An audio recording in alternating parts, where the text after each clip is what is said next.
Kerajaan Tatanga terdiri dari 4 wilayah patanggota, yaitu Lekatu atau dikenal dengan Kelurahan Tavanjuka sekarang, Bulili atau dikenal dengan Kelurahan Birobuli sekarang, Marawola, dan Vau atau dikenal dengan Pegunungan Marawola sekarang.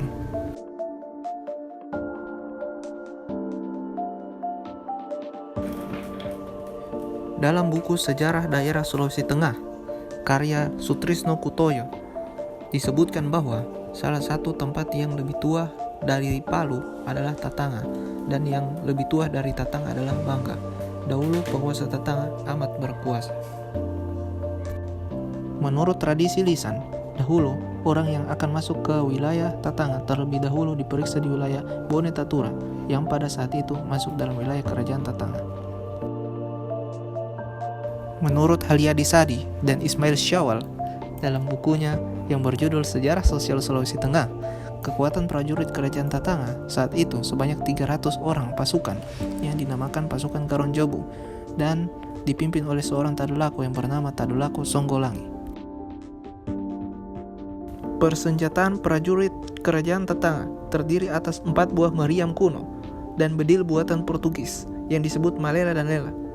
Anggota pasukan bersenjatakan guma, toko atau tombak, dan kaliavo atau tameng. Awalnya, Belanda datang untuk menjalin persahabatan dan mengajukan kontrak dan perjanjian berupa korte verklaring kepada Baligau Tatanga yang mendapat perlawanan non-fisik berupa sikap penolakan yang dilakukan oleh kerajaan Tatanga. Kemudian, pada tahun 1904, utusan Belanda untuk yang kedua kalinya datang menawarkan sayembara pameran senjata pusaka kepada kebaligauan Tatanga. Awalnya penawaran ini ditolak, namun karena dengan bujukan utusan Belanda yang menyebutkan bahwa senjata pusaka tersebut dipamerkan di Donggala dalam rangka penyambutan Residen Brookman, akhirnya permintaan tersebut dipenuhi oleh Baligau Tatanga. Akhirnya diserahkan 137 buah guma, 62 buah toko atau tombak, dan 30 buah kaliavo atau tameng. Namun, mulai muncul kecurigaan setelah sepekan kemudian senjata yang dipinjam belum dikembalikan. Ditambah dengan adanya kecurian di kediaman Baligau dan disusul oleh tindakan beberapa orang serdadu Marsose Belanda yang melakukan tindakan taksonono di wilayah Bente. Akhirnya serdadu tersebut diseret prajurit Tatanga ke dalam wilayah Bente, lalu dibawa ke Baruga dan dihajar. Pihak kerajaan Tatanga merasa bahwa tindakan tersebut mengganggu ketentraman kerajaan. Akhirnya Baligau Tatanga memutuskan untuk melakukan penyerangan pos serdadu Belanda di Muara Teluk Palu.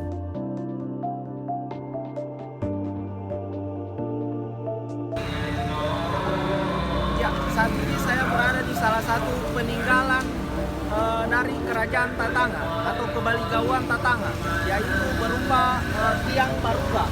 Bisa dilihat ini merupakan tiang Baruga dari kerajaan Tatanga yang sudah berusia sekitar ratusan tahun. Tiang ini terbuat dari jenis kayu silaguri yang mungkin dikenal oleh teman-teman. Kayu ini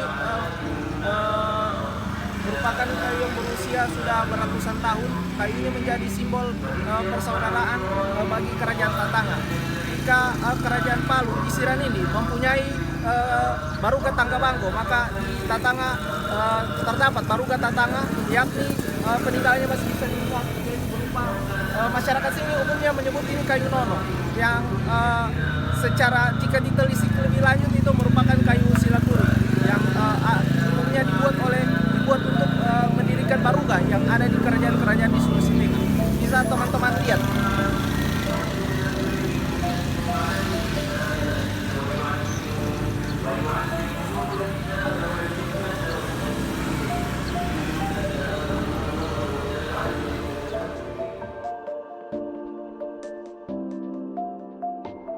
Secara etimologis, Bente berasal dari bahasa Kaili yang berarti benteng.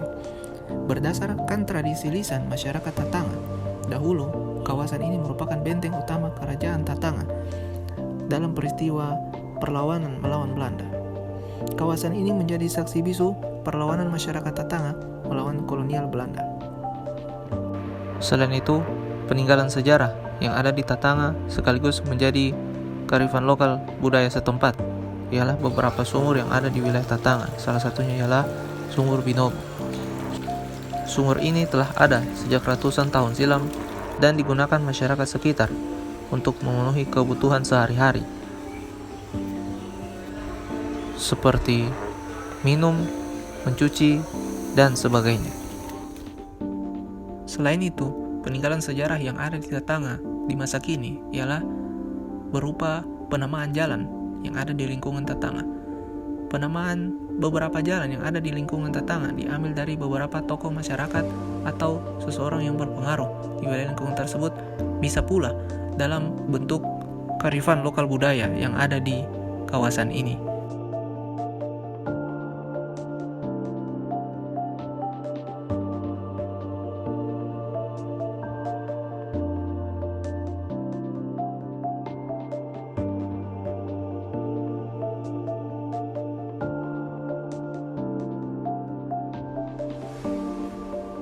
Selain itu, di lingkungan Tatanga sendiri juga memiliki kehidupan sosial.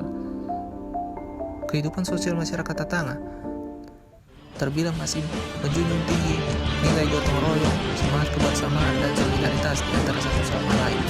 Hal ini dapat dilihat dari kompaknya kerjasama dalam membangun atau membuat sebuah kegiatan yang ada di lingkungan